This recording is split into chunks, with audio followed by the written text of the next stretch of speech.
السلام عليكم. من بعد ما شفنا في الفيديو الاولى، في الخطوه الاولى اختيار المنصه المناسبه، وبينت لكم الفوائد ديال انه تختار منصه كمنصه ووردبريس لبناء ديال الموقع ديالك الالكتروني، وبينت لك الفوائد كامله ديال منصه ووردبريس.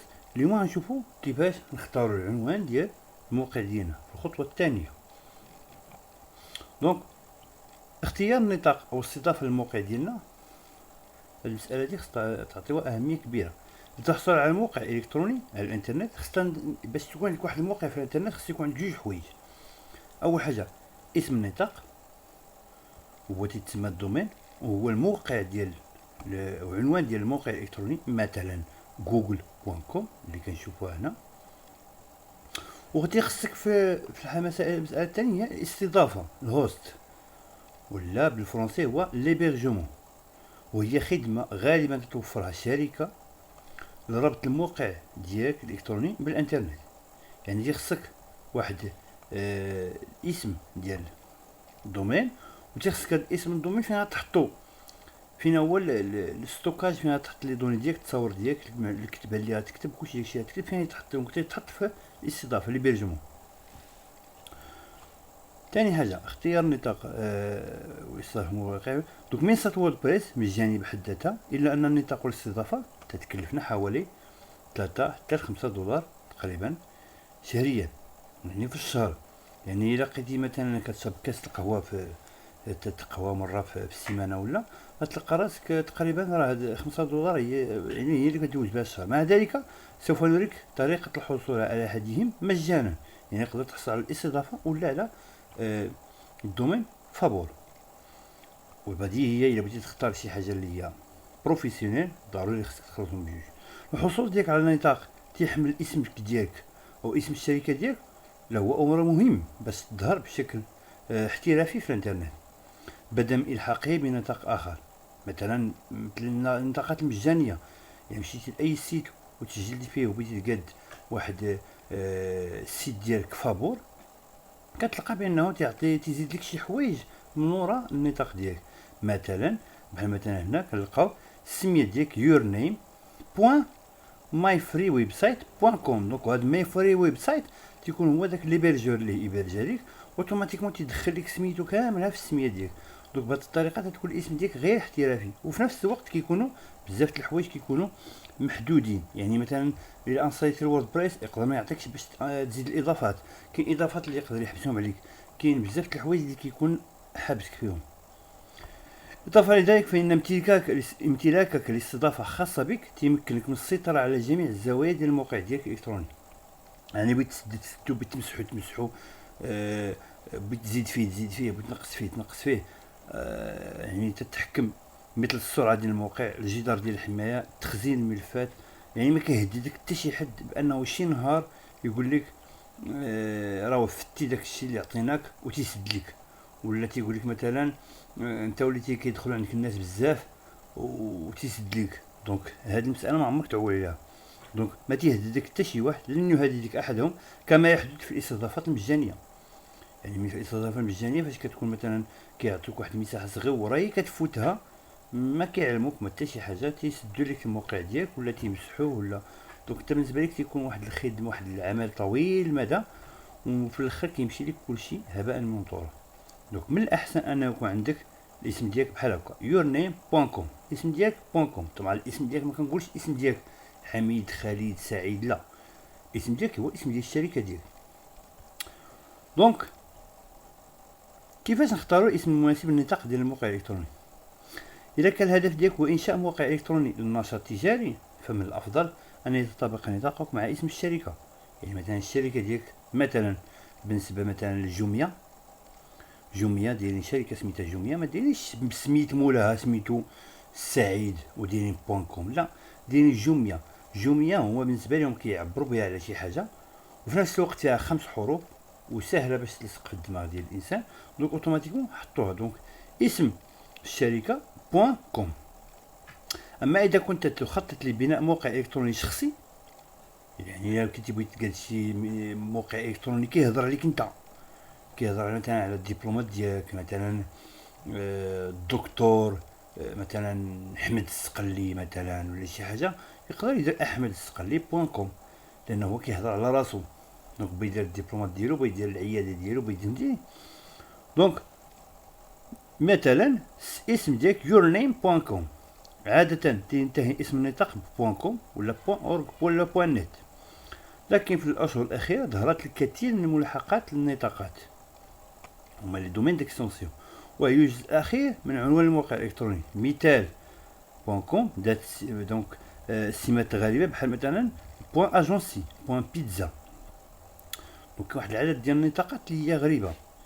يعني مشينا مثلا للسيت ديال مثلا، نمشيو ليبرجور مثلا غوديدي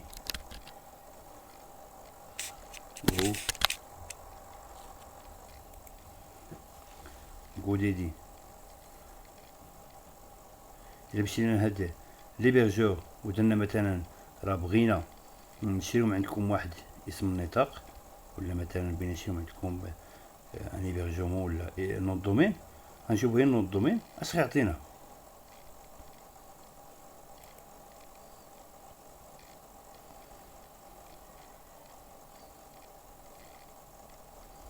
دوك هنا كيعطينا، نعطيو مثلا نعطيو واحد اسم هو اللي مثلا اسيغونس مثلا. اوكي غيبان لنا. اوكي هنا كيقولنا اكتب السميه اللي بغيتي ندير لك الدومين ديالها. نديرو مثلا هنا مثلا كومبروندر.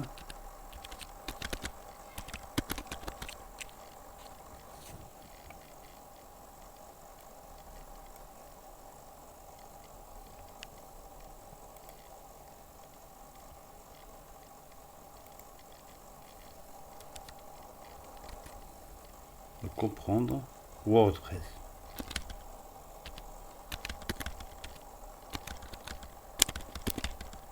نديرو اللي قلب لنا سيدي على هاد السميه هادي، واش ممكن تلقى لنا شي دور، واش هاد النون دومين واش باقي خاوي ولا شي حاجه.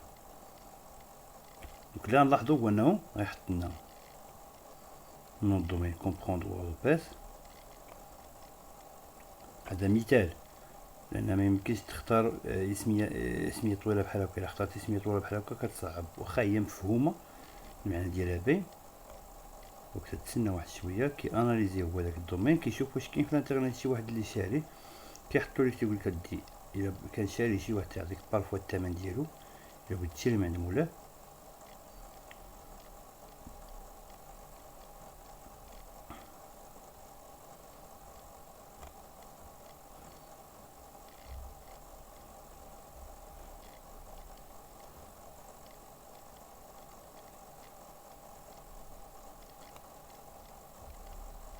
اوكي بون كوم.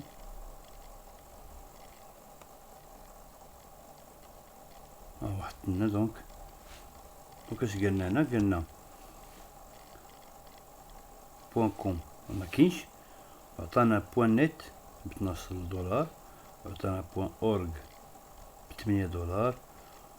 كي قلت لكم قبيله، لاحظوا معايا هنا بانه راه عطاني اسماء اللي هي غريبه: ستور، سايت، ويب سايت، بلوج، كو، مي، ليف، ديزاين، بيز، هوست. دونك كاين واحد العدد لا حدود له من الاسماء اللي ممكن تحطوا في هاد الديزينياسيون ديال نون دومين.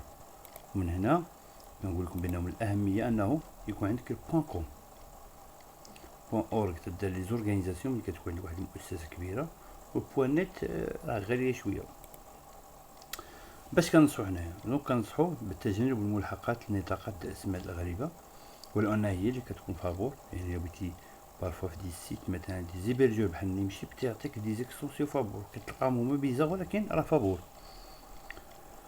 دونك خاصنا نتجنبوا هاد النطاقات ونبقاو مع اللي هو سيغ، اللي مثلا بوان كوم ولا بوان اورغ ولا بوان نت. ومع ذلك اذا كانت عندك شي بيتزيريا كتبيع البيتزا ممكن دير بوان بيتزا، لان هذه المساله كتوصف النشاط ديال الموقع ديالك الالكتروني بشكل مثالي، فلا باس. الا اننا ديما كنصحوا باختيار ما هو متعارف عليه. علاش؟ لانه ملي كتقول الانسان راه عندي واحد السيت وكتقول لي مثلا هو سميتو كومبروندر ووردبريس، ما تحتاجش باقي تزيد شي حاجه، تقول لي كومبروندر ووردبريس بوين بيتزا ولا بوين ليز، اوتوماتيكمون فاش غنمشي للانترنت غينسى ديك ليز، غيدير كومبروندر ووردبريس وغيدير بوين كوم، وما يطيحش على السيت ديالك.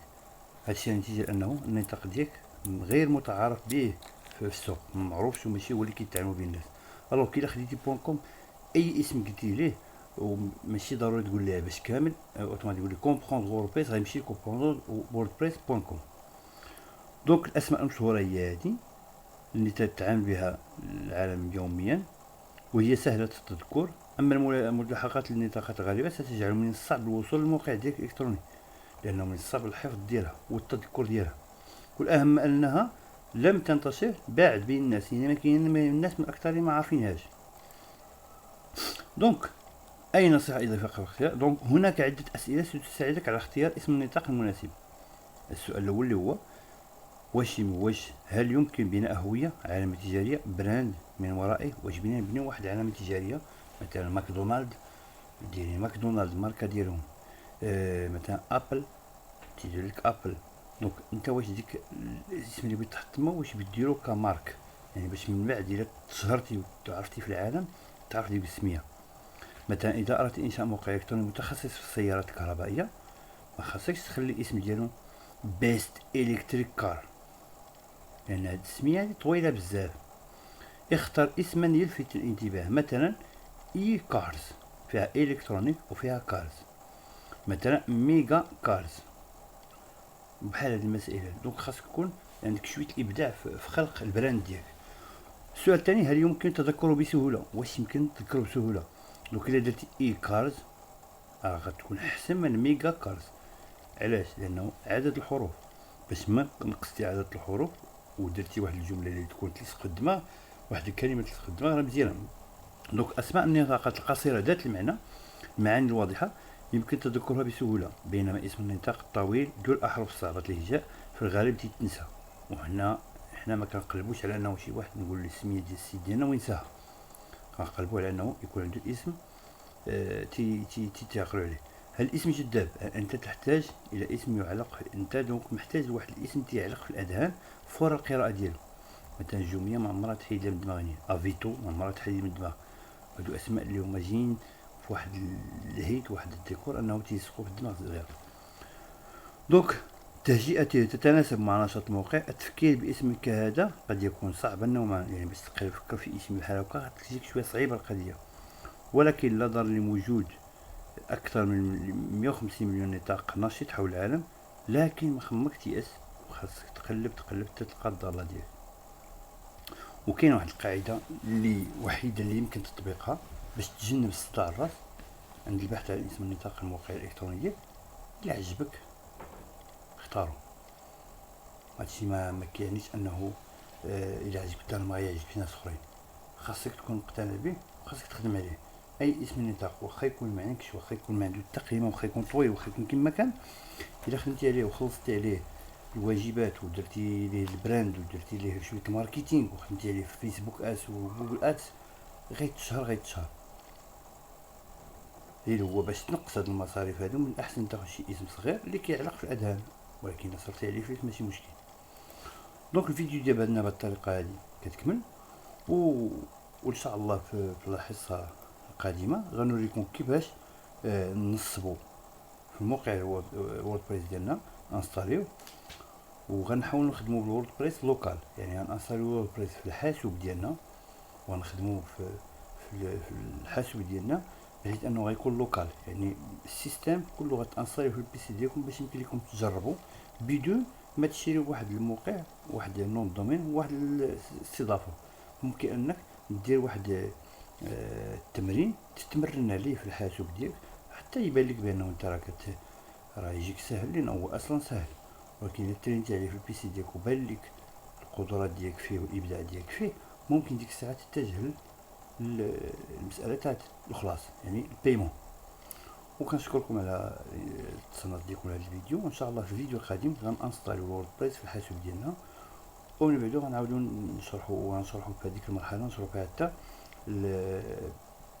المنصه ديال الووردبريس، جميع القوائم اللي فيها غنشرحوهم وغنبداو ان شاء الله الخدمه. السلام عليكم.